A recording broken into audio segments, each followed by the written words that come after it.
Griffith Park and the Griffith Observatory are named after their donor, Colonel Griffith J. Griffith, a journalist turned gold speculator turned real estate developer turned paranoid attempted wife murderer. Midget egomaniac. Pompous. There were some who said he kind of strutted like a turkey. And that was how 19th century Los Angeles thought of him before he tried to murder his wife. Because there were two schools of thought about him. One school of thought was he was a murderer. The other school of thought is he's crazy. And the city of Los Angeles would wait until he was dead to accept the money to build Colonel Griffith's Observatory.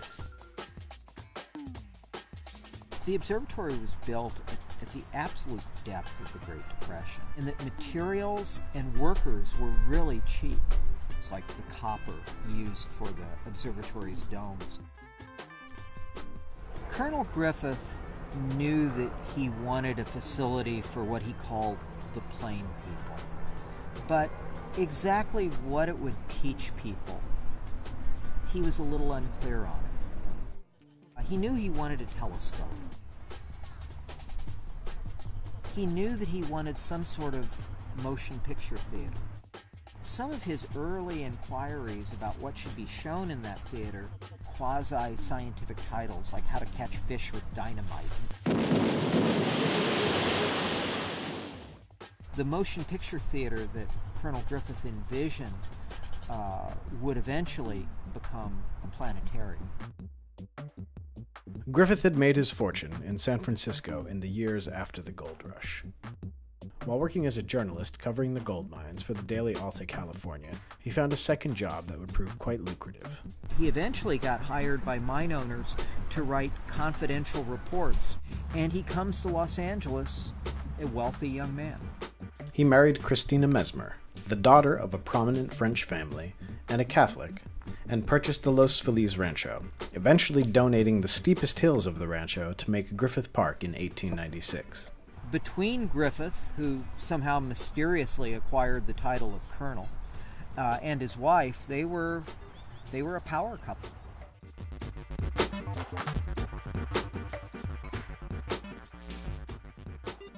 I don't think that anyone foresaw that he would fall from grace so quickly. It was 1903, and Griffith and his wife were vacationing on the Palisades in Santa Monica at the Arcadia Hotel. Griffith was paranoid that his wife was conspiring with the Pope to poison him and steal his fortune, and, despite being a prominent prohibitionist, he was also putting away 2 quarts of whiskey a day. And he returned to the presidential suite at the Arcadia, mad with drink, revolver in hand. He made Tina swear on a Bible before he began his interrogation, but before he got very far, the gun went off.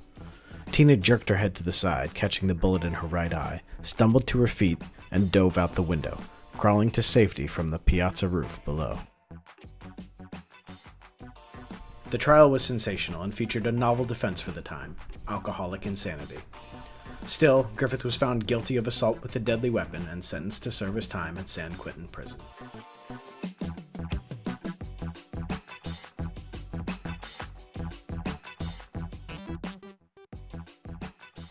A century later, the story of Griffith J. Griffith is largely forgotten by the families at the observatory and the hikers in Griffith Park.